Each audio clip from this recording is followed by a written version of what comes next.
Assalamualaikum warahmatullahi wabarakatuh. Perkenalkan, nama saya Haikal Ilgar Ibrahim. Di sini saya akan mempresentasikan Pancasila sebagai alat pemersatu bangsa di tengah keberagaman dan tantangan global. Di sini ada latar belakangnya. Pancasila merupakan dasar negara dan ideologi bangsa Indonesia yang lahir dari nilai-nilai luhur budaya bangsa serta konsensus nasional. Peran Pancasila sebagai alat pemersatu bangsa terletak pada nilai-nilai yang terkandung di dalamnya. Di sini ada rumusan masalah. Yang pertama, mengapa Pancasila dianggap sebagai pemersatu bangsa Indonesia? Yang kedua, bagaimana nilai-nilai Pancasila diimplementasikan untuk menjaga persatuan dalam masyarakat yang majemuk? Yang ketiga, apa tantangan yang dihadapi dalam penerapan Pancasila sebagai alat pemersatu bangsa di tengah dinamika sosial dan politik saat ini? Yang keempat, bagaimana upaya yang dapat dilakukan untuk memperkuat fungsi Pancasila sebagai alat pemersatu bangsa di era globalisasi. Di sini ada tujuan penulisan dan pernyataan tesis. Pertama, menjelaskan peran Pancasila sebagai dasar negara dan alat pemersatu bangsa Indonesia. Yang kedua, menganalisis implementasi nilai-nilai Pancasila dalam menjaga persatuan di masyarakat yang majemuk. Yang ketiga, mengidentifikasi tantangan yang dihadapi dalam penerapan Pancasila sebagai alat pemersatu bangsa.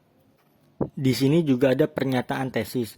Pancasila sebagai dasar negara dan ideologi bangsa memiliki peran strategis dalam menyatukan keberagaman masyarakat Indonesia melalui nilai-nilai yang bersifat universal meskipun penerapannya dihadapkan pada tantangan yang memerlukan strategi adaptif di era modern.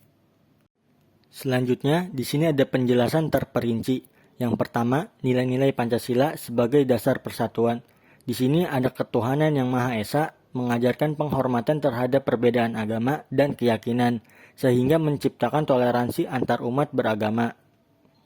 Selanjutnya ada kemanusiaan yang adil dan beradab, menekankan pentingnya penghormatan terhadap hak asasi manusia, sehingga menciptakan keadilan sosial yang melampaui sekat-sekat identitas. Selanjutnya ada persatuan Indonesia, menjadi inti dari Pancasila yang mendorong rasa kebangsaan yang mengatasi perbedaan suku, agama, dan golongan. Selanjutnya ada kerakyatan yang dipimpin oleh hikmat kebijaksanaan dalam permusyawaratan perwakilan, menekankan pentingnya musyawarah untuk menyelesaikan perbedaan secara damai. Selanjutnya ada keadilan sosial bagi seluruh rakyat Indonesia, berfungsi untuk mengurangi ketimpangan sosial dan ekonomi sehingga mencegah konflik yang disebabkan oleh ketidakadilan.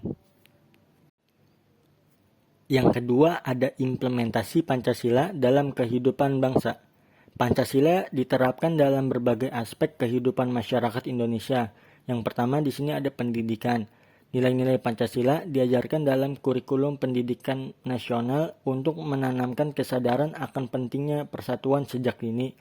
Pancasila sebagai landasan dalam penyusunan undang-undang dan kebijakan yang adil serta inklusif. Yang ketiga ada praktik kehidupan sehari-hari. Pancasila mengajarkan masyarakat untuk hidup rukun dan saling menghormati meskipun berbeda latar belakang.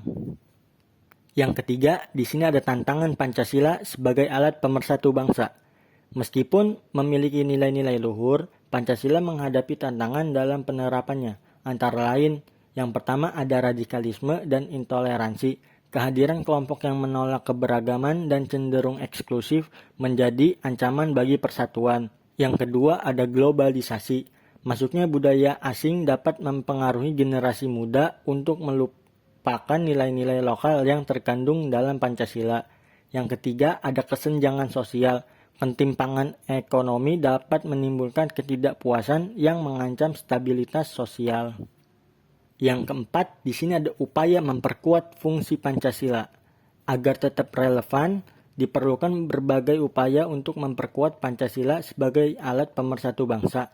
Yang pertama ada peningkatan pendidikan Pancasila dengan memasukkan nilai-nilai Pancasila dalam pendidikan formal dan informal. Yang kedua ada penegakan hukum yang adil dengan mengatasi ketimpangan sosial dan diskriminasi dengan menegakkan prinsip keadilan sosial. Yang ketiga ada promosi nilai-nilai kebangsaan dengan menggunakan media sosial dan teknologi untuk menyebarluaskan pesan-pesan kebangsaan yang berbasis Pancasila. Selanjutnya, di sini ada penyajian fakta, bukti, atau contoh.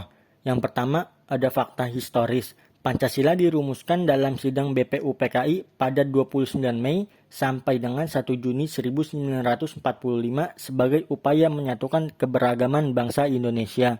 Di sini saya mengambil contoh konflik Ambon yang terjadi pada tahun 1999 sampai dengan 2002.